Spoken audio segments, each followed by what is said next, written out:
This is Cleon Wall. Before we begin, a quick note. Today's episode includes discussion of suicide.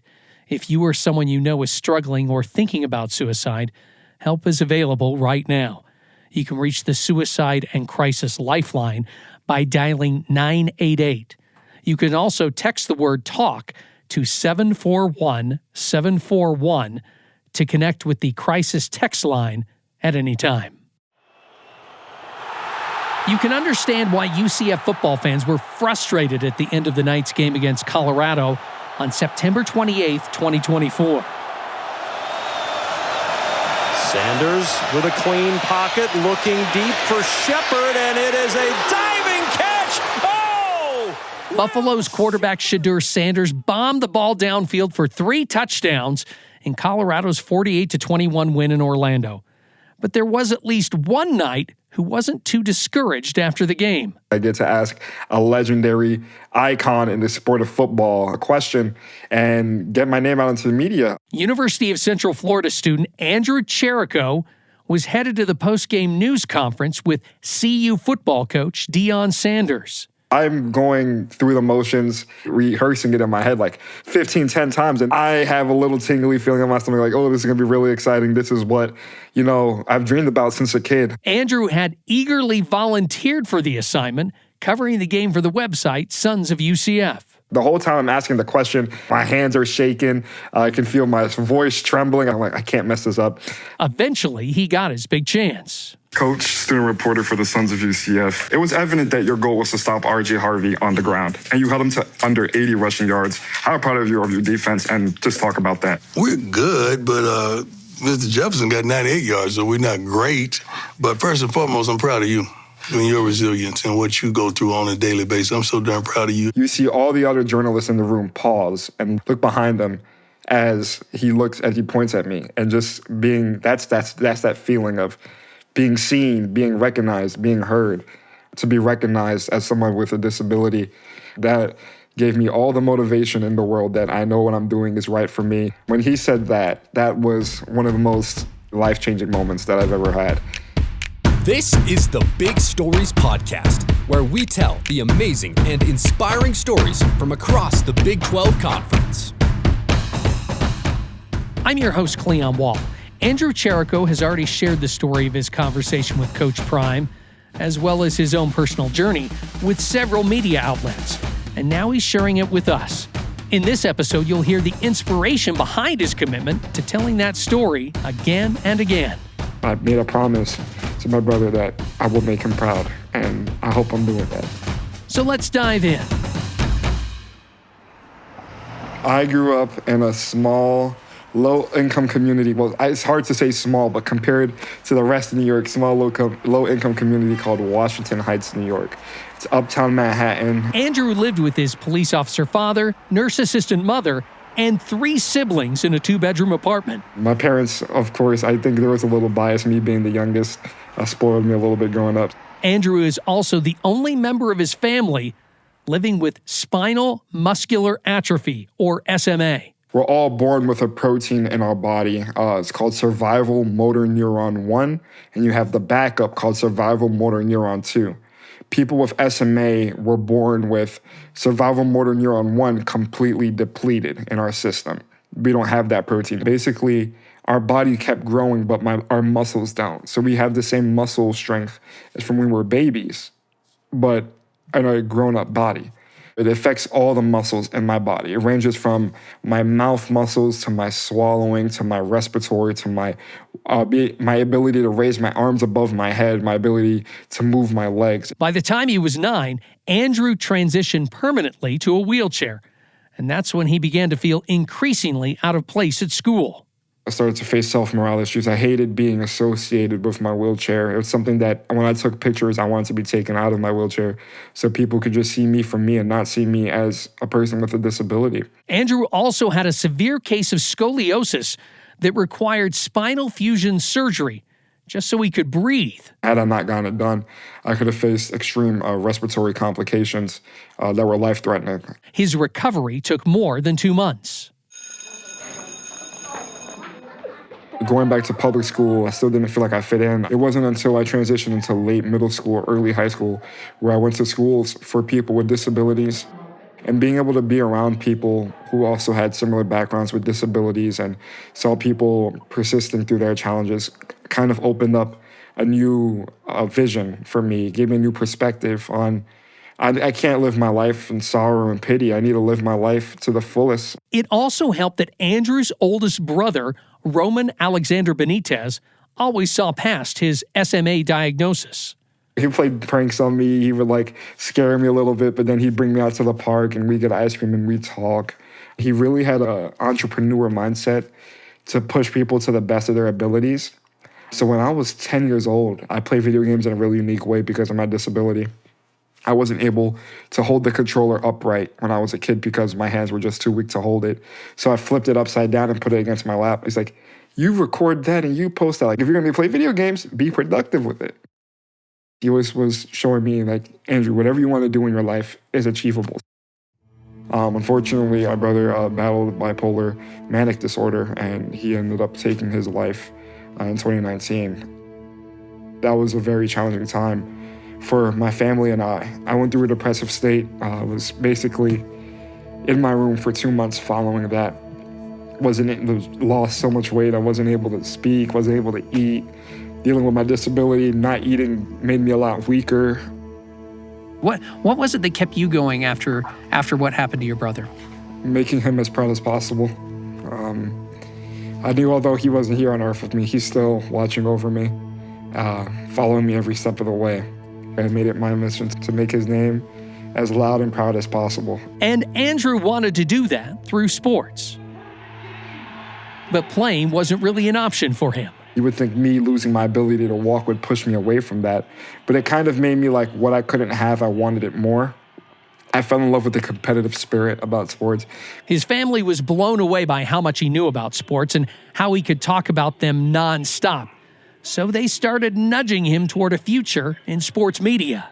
And that always stuck with me. That was kind of the seeds planted in my mind of what I wanted to accomplish as I got older. So when I really thought about my career paths, I'm like, why not just stick with what I like? Why not just stick with what I know to do and what I love and what I can get better at? But where was Andrew supposed to go if he wanted to really learn journalism? Well, funny enough, head coach Scott Frost in the UCF football team made that an easy choice. And Mike Hughes, the kicker to beat. Do you believe it? Knights take the lead on a Hughes touchdown. I toured UCF in 2017, their big year. When I went undefeated, so I was like, this school is the hot thing right now. I love this. This is where I want to go. The weather is beautiful. The sports is great. And I love the Orlando area. So Andrew's parents retired, and the whole family traded the Big Apple for the Big Orange. And Andrew, he didn't even wait to get accepted into the communications program before jumping into sports reporting. My first ever collegiate event was going to the UCF spring game. And that's when I took pictures and I was writing a few things on Twitter. He eventually landed an internship with Sideline Sports, which was mostly a student-run operation. That's why we need to introduce you to Trace Trylko. I saw a video that Andrew posted on social media of his experiences at a game, kind of some analysis, and it was just something about him that I thought was compelling. Trace is a host and reporter for Sons of UCF, an independent website that covers everything Knights athletics. I reached out and said, hey, if you're ever looking to do something on a bit bigger platform, maybe there's something that, you can do with the Sons of UCF. He's like, we don't want to interfere with your work on sidelines, but we'd love to get you some on-camera work. He's got an engaging personality, inviting, friendly. He's been the best mentor I've had just for how much he's taught me and guided me throughout each step of the way through my journalism career. Although it's still a very young and short career, he is somebody who's made this a real possibility for me. And that included giving Andrew the chance to ask Coach Prime his big question and getting a little praise from the coach in return. I was, in a chair at one point with these toes being amputated, and I know what you deal with on a daily basis. I had to change my whole bathroom and put rails in so I could even get on the darn toilet, man. So I understand and I'm proud of you, man. Appreciate you, Coach, for trying to make the most out of it. Hey, man, you're doing it. You're doing it. So being able to just be seen and heard, my face was just big red smile. I've always been known for smiling, but I don't think there was a smile that I've had bigger than that moment right there, because it's something that I've been chasing my entire life.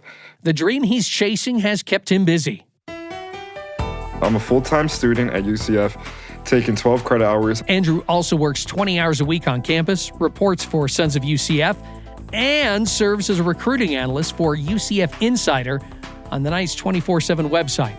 And that last job, it opened the door for him to travel to Big 12 Media Days in 2025. Another dream come true. It was also a bit of a nightmare when it came to finding transportation for someone in a powered wheelchair. Andrew and his dad struggled to find anyone who could transport the two of them and the chair in a single vehicle. I was charged nearly $175 a ride, and that was nearly the entirety of what I made for that trip in terms of my pay. One night where we were out at a restaurant and Uber driver was done for the night. One Uber driver with a handicapped accessible vehicle in this Dallas, Texas. And one of the workers at the restaurant said, I'll help you. And some people helped load the wheelchair into the back of a Subaru hatchback. And the worst part about that is the trunk wasn't closed the entire time. So in the back of my mind, I'm like, my chair could fall out the trunk any moment. And I lose all my mobility for this entire trip. But when Andrew was actually at the media event, he got the chance to talk with Deion Sanders again. I just wanted to tell him thank you. He was there along with legend Michael Irvin, so it was really cool getting to meet him as well. He's like, I remember you, thank you, you're awesome, you're killing it. Trace also told him to get out there and network with other reporters at the event. That meant striking up conversations with people like Bruce Feldman from The Athletic and Fox Sports. And the opportunity arose that he just started asking me questions. And then as a journalist myself, he says, oh, can I pull out my phone and record this? So we're just speaking. I'm having a very honest conversation about my journey and my life. And then he told me, and it really almost broke me down. It's like, Andrew, you tell your story in a beautiful way. You're a good storyteller. And that meant the world to me. Feldman ended up profiling Andrew in The Athletic and even passed his story along to Fox Sports reporter Tom Rinaldi. And that connection led to Andrew being spotlighted on Fox's Big Noon Kickoff. I really don't think my story is super special. The fact that they took the time to speak with me and let my story be known, but not just for myself, but for the entire community, anybody who has a disability, that's what means the most to me. And that's another reason Andrew keeps sharing his story. He wants to offer hope to those with disabilities, especially SMA. I have families coming up to me who their kids were just diagnosed, or the kids have been diagnosed, and they're like saying, like, you give my son or daughter hope because I see you doing so well, and you give us hope that our kid is going to be okay. Knowing that I can provide that, be a beam of support for them, and be looked at as somebody who can provide help, that really means the world to me. When I asked Andrew about his favorite stories he covered so far in his young media career, he mentioned two right away: his reporting on the college football transfer portal and a Sons of UCF video piece about Knights athletes helping people with disabilities live out their sports dreams alongside their favorite UCF players. He had never done one of those stories. He's used to doing gamer-type stories, and he went too long on it. Me and Trace went through at least 5 edits of the script and the video, just making it better and better and better. The struggles of living with a developmental disability are often challenging. Well, I'm very proud of the final product. What makes me most proud is that these kids and these young adults were excited to be in front of a camera with a microphone in their face, because that doesn't happen to them that much. It's like very sweet, and I love to be here. Thank God and everything. People don't look to them for stories. People don't look to myself for stories.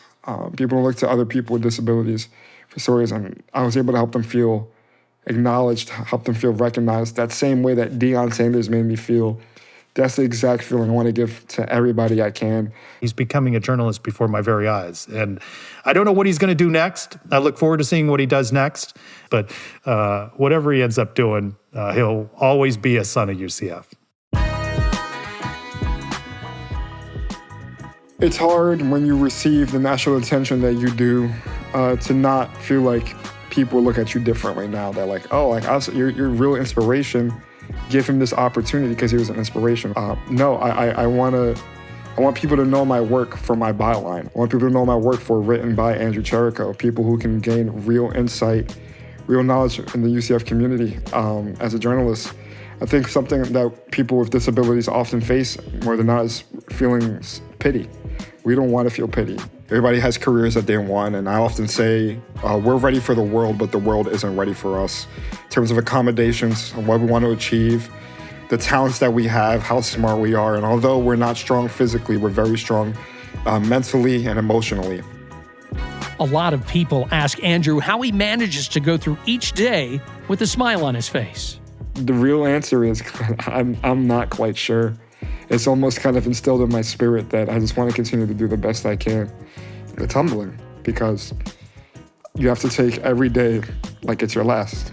And my brother, he left me with this quote that I tattooed on my arm because it's an everyday reminder to me. What defines us is how well we rise after falling. Knowing that he's watching over me, knowing that he's seeing my steps, and knowing that I'll eventually reunite with him one day, so we can talk about all the cool stuff that I accomplished and talk about his memories too. So that faith, speaking with God, knowing that he's watching over me, that really continues to keep me going. That having that faith that I'll reunite. This episode was produced by Brandon Thorpe. Jimmy Call in the BYU Radio post-production department provided music and sound design. A big thanks to ESPN, Fox Sports, and the Sons of UCF for the audio clips. I'm Cleon Wall, and we will be back with more amazing and inspiring stories from around the Big 12 in the near future. Big Stories is a production of BYU Radio.